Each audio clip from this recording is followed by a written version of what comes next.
Welcome to this session on the adjective clause. Let's take a look at some examples which I have highlighted in blue. The girl whose painting won the show loves to draw. You can see here is the adjective clause. The main clause is the girl loves to draw. Amarantha's mother chases after the dog that had run away. Here we have the adjective clause, and the main clause is Amarantha's mother chases after the dog. The singer Vienna Tang, who actually majored in computer science at Stanford, writes beautiful indie music. She really does. You should try her sometime. She's a beautiful singer. All right, let's look at the properties of an adjective clause because you'll need to understand what makes a clause an adjective clause so that you can find them in a sentence on your worksheets and on quizzes. We'll take an example from the previous page. Amarantha's mother chases after the dog that had run away. The first thing that we always emphasize is that the adjective clause, like all clauses, has a subject and a verb. That's what makes it a clause. In this case, the subject is that, and the verb is the helping verb had and the action verb run. So it has a subject and a verb. Next, because an adjective clause is a dependent clause, it cannot stand alone in a sentence. So if you look at this, that had run away is not a complete sentence. The main clause, Amarantha's mother chases after the dog, you could put a period after dog and you have a complete sentence. But that had run away is not a complete sentence. It modifies a noun or a pronoun. And indeed, this clause is actually modifying the word dog. It's saying which dog, the dog that had run away. The clause begins with a relative pronoun. This is something that I'll talk about more in a minute, but it begins with a relative pronoun. And finally, it comes after the noun or pronoun it modifies, and we can see dog is in front of it.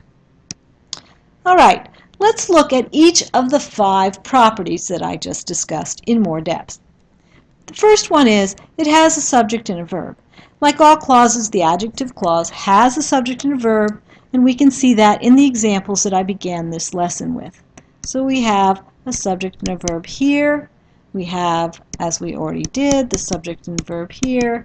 And in the singer Vienna Tang, the subject and the verb here. So it's painting won, that had run, and who majored. The subject and verb in each of these clauses. Next, it cannot stand alone. And we saw that already with this one. That had run away is not a complete sentence. And neither is who actually majored in computer science at Stanford.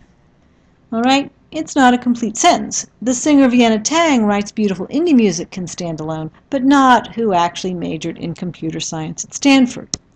That said, let's just pause for a moment and note that some adjective clauses taken out of their sentences sound like a complete sentence, like in number 2 above, but only if you make them questions and thus change them profoundly. You could say, who actually majored in computer science at Stanford, which would be kind of a silly question because there are so many people who major in computer science at Stanford. But it's not a question in the sentence, and therefore, when you take it out, it's not a complete sentence. Next, adjective clauses are like adjectives. They modify nouns or pronouns. That's what makes them an adjective clause. All right? And because they are like adjectives, they answer the adjective questions, which are what kind, which one, whose, how much, and how many. And here's some examples. Harry Potter's owl, which he names Hedwig, proved valiant and loyal in the novels, unlike the rat that Ron owns. All right, so here's the first one, and it's saying which owl? The owl that he names Hedwig.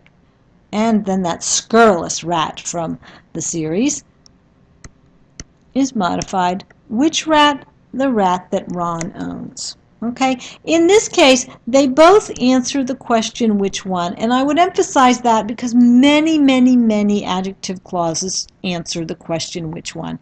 It's your go-to question. But that's not always true, and here's another example. J.K. Rowling's fans, who number in the millions, waited anxiously for the last book in the series to come out. Here's a clause. It's modifying fans, and it's saying how many.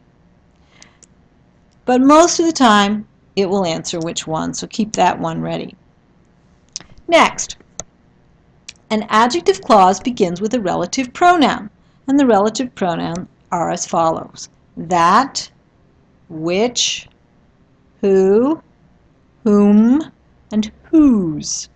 It's really important that you know these because they are the signal words.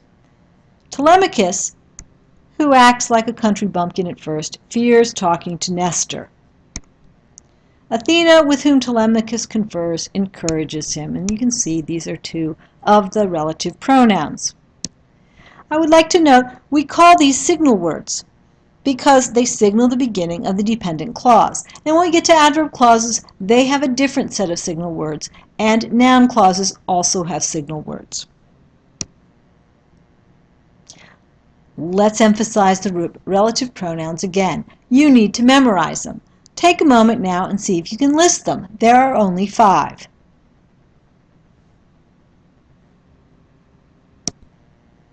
That, which, who, whom, whose. How did you do? If you didn't get all 5, keep rehearsing. Do note that these words can be used in a different way. They can have a different function in the sentence, and it's your job to determine if they are functioning as a relative pronoun when you're looking for adjective clauses. Here's the example.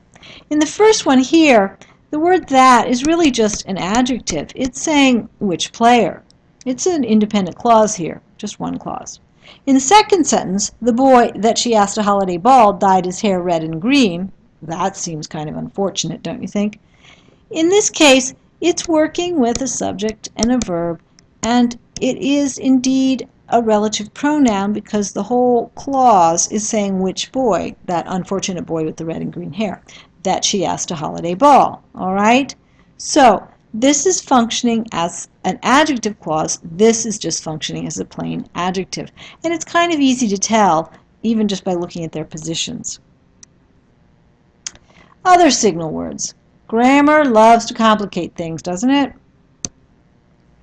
Occasionally, where and when function as signal words in adjective clauses, but usually, they function as adverbs or in adverb clauses.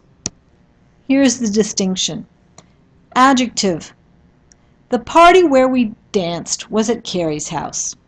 Here, the clause is saying which party. The party where we danced as opposed to the party where we watched a movie. In the second sentence, where the clause is an adverb clause, it's actually modifying the verb backs. The traffic backs up where the construction begins.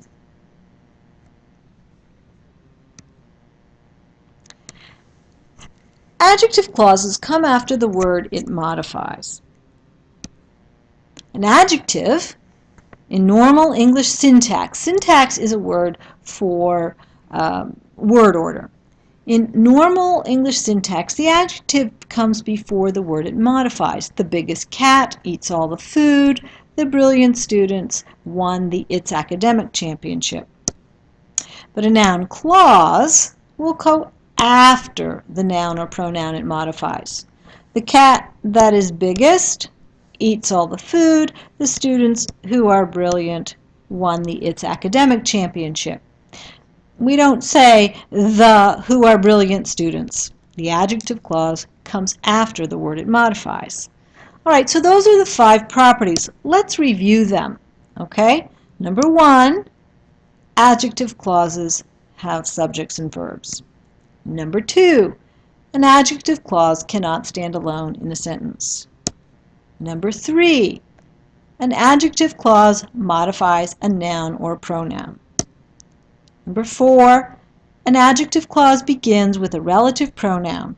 And 5, an adjective clause comes after the noun or pronoun it modifies. And you need to remember all of these properties because they're going to help you find adjective clauses in a sentence. Now, how do you do that? How do you find an adjective clause? Here are some steps, and you want to learn these steps to help you. Number one, is there a signal word? As you go through the sentence, look for the relative pronouns. 2, does the signal word work with the subject and verb that come after it? Remember, sometimes the word that is just an adjective, but when it's the signal word of an adjective clause, it's working with the subject and verb. It's really important to note that the signal word sometimes is the subject, all right, in an adjective clause. Does the clause modify a noun or pronoun that comes before it? And finally, does the clause answer an adjective question, especially the question, which one? Let's practice.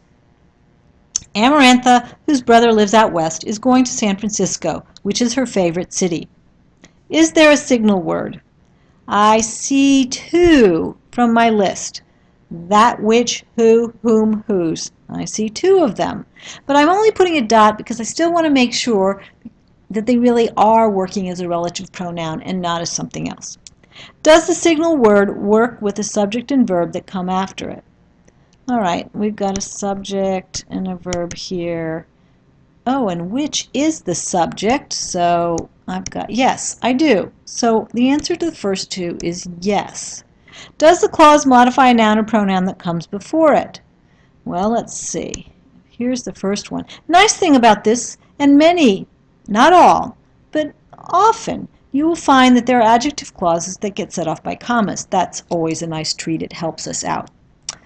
All right, so yes, there's a noun here. Amarantha is the noun, and it's modified by whose brother lives out west.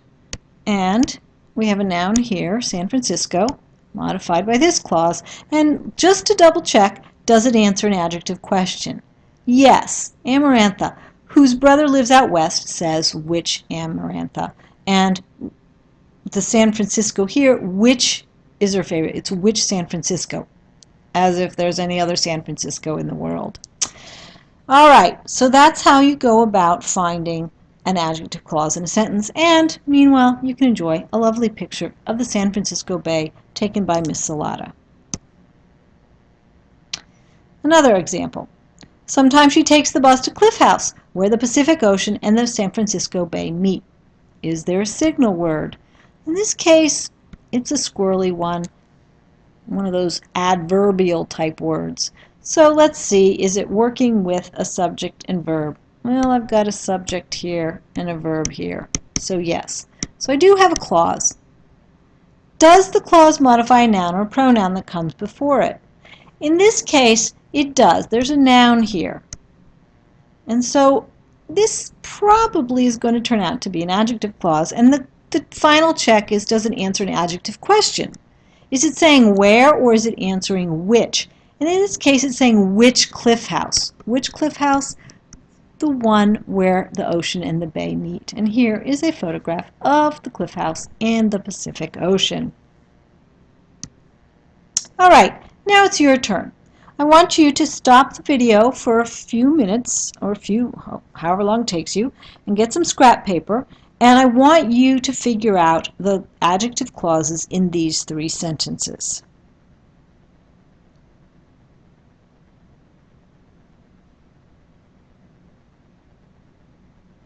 How did you do? Let's take a look. All right, and the first one, on Saturday, the people that live downtown will go to the farmer's market, which is at the Ferry Building, and buy beautiful organic produce. All right, I have signal words, and I have a subject and a verb, and there's a noun here, and in fact it's saying which people, the people that live downtown, so it answers an adjective question. We'll go to the farmer's market, which is at the Ferry Building. All right, I have a subject and a linking verb, and here's my noun, and it's saying which farmer's market, the one which is at the Ferry Building. A fabulous one, by the way. If you're ever in San Francisco, you've got to go there on a Saturday. The food is amazing. Let's look at the next one. Afterwards, those who are still hungry can walk to Chinatown for a dim sum brunch. And here's a great little hole-in-the-wall restaurant in Chinatown where the dim sum is delicious. All right, signal words here. It is working with a verb. So here's my clause, and it's saying who are still hungry. It's answering the question, which those? Which those? Those who are still hungry. And finally, Amarantha loves visiting her brother, with whom she shares a birthday, for they are twins. Here's my signal word, and I've got a subject and a verb. So I have a clause here, and it's modifying. Here's my noun, and it's saying which brother, the brother with whom she shares a birthday. All right, you'd use these steps to find adjective clauses on your worksheets and in quizzes. So make sure you memorize the relative pronouns and that you also memorize the steps by which you find an adjective clause. Thank you.